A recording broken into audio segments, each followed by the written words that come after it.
ঈদের দিনে সাহাবীরা দফ বাজিয়ে বাজিয়ে আনন্দ করত।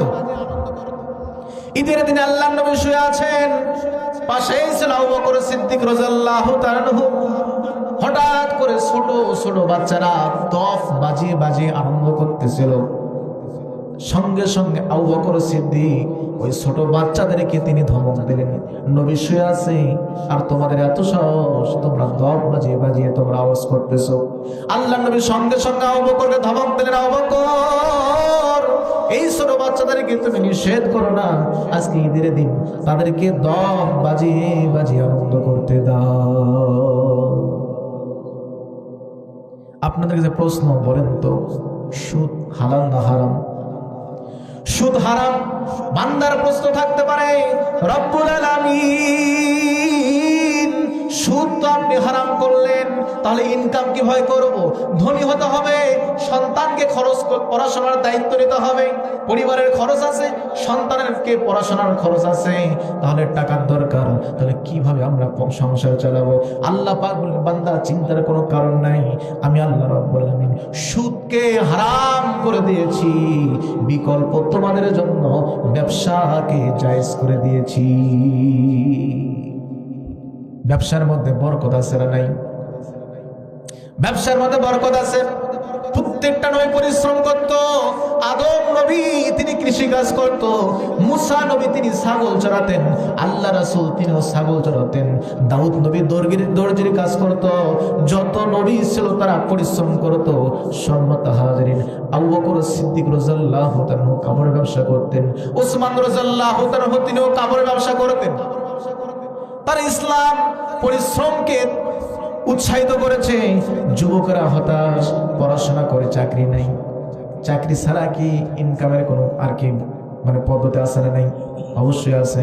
সম্মানিত হাজিরিন, নাম হচ্ছে আব্দুর রহমান ইবনে আউফ। মদিনায় হিজরত করেছে শূন্য হাতে, কোনো টাকা পয়সা সাথে নাই। মদিনায় যাওয়ার পরে থাকার জায়গা হচ্ছে হযরত সাদ রাদিয়াল্লাহু তাআলার বাসায়। এই সাদ রাদিয়াল্লাহু তাআলার টাকা পয়সার অভাব নেই। তখন সাদ রাদিয়াল্লাহু তাআলা বলতেছেন, আব্দুর রহমান ইবনে আউফ, আল্লাহ পাক আমাকে অনেক সম্পদ দিয়েছে, এই সম্পদগুলোকে আমি দুই ভাগ করলাম করে, এক ভাগ তোমাকে দিয়ে দিলাম, এক ভাগ আমার কাছে রেখে দিলাম। আমার দুইটা বিবি আছে, এই দুইটা বিবির মধ্যে তুমি বলো কাকে তোমার পছন্দ হয়, আমি সাদ তাকে তালাক দিয়ে দেবো, ইদ্যত শেষে তোমার সঙ্গে বিয়ে পড়াই দেব। আব্দুর রহমান ইবনে আউফ বললেন, তোমার সম্পত্তির দরকার নাই, তোমার স্ত্রীর দরকার নাই, তুমি শুধু আমাকে বলো এই মদিনার বাজারে কোন পণ্যের ব্যবসা ভালো হবে। আমি আব্দুর রহমান ইবনে আউফ এই মদিনার বাজারে একটু ঘুরে ঘুরে দেখতে চাই কোন পণ্যের ব্যবসা ভালো হবে। সম্মানিত হাজিরিন, আব্দুর রহমান ইবনে আউফ বললেন, কোন পণ্যের ব্যবসা ভালো হবে আমাকে সাথে নিয়ে মদিনার বাজারটা একটু ঘুরিয়ে ঘুরিয়ে দেখিয়ে দেন। আব্দুর রহমান ইবনে আউফ সাদ রাদিয়াল্লাহু তাআলার সাথে নিয়ে মদিনায় তিনি ঘুরতেছেন। ঘোরার পরে দেখেন এই মদিনার বাজারে জব আর পনিরের ব্যবসা কম। সেই সময় আব্দুর রহমান ইবনে আউফ বললেন, আমি জব আর পনিরের ব্যবসা শুরু করে দেব। মূলধন হচ্ছে 2 দিরহাম। 2 দিরহাম দিয়ে ব্যবসা শুরু করলেন। 30 বছর ব্যবসা করার পরে আব্দুর রহমান ইবনে আউফকে আল্লাহ রাব্বুল আলামিন স্বাবলম্বী করে দিলেন। তার মতো ধনী সাহাবী সেই সময় কেউ ছিল? তিনি পরিশ্রম করেছেন। আর ইন্তিকাল করার আগে এই সাহাবী তার সব সম্পদগুলো ইসলামের সাথে তিনি বিলিয়ে দিয়েছেন। সুবহানাল্লাহ বলবেন। আমরা শুধু জানি সাহাবীরা গরিব গরিব সাহাবীদের ইতিহাস, কিন্তু কি কখনো কোটিপতি সাহাবীদের ইতিহাস আমরা জানি? কোটিপতি সাহাবী, সম্পদের অভাব ছিল না, নাম হচ্ছে ওসমান রাদিয়াল্লাহু তাআলা।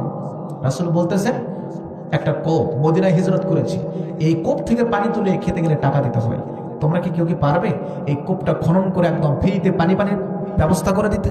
একজন সাহাবী দাঁড়িয়ে গেলেন, নাম হচ্ছে ওসমান রাদিয়াল্লাহু তাআলা। তিনি বললেন, নবীজি এই কোপ খনন করে ফ্রিতে আমি সাহাবীদের জন্য পানির ব্যবস্থা করে দিলাম। সুবহানাল্লাহ বলে।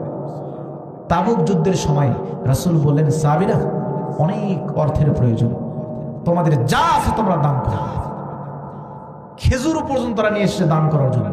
রাসূল বললেন, ওসমান রাদিয়াল্লাহু তাআলা, ওসমান কি নিয়ে এসেছো?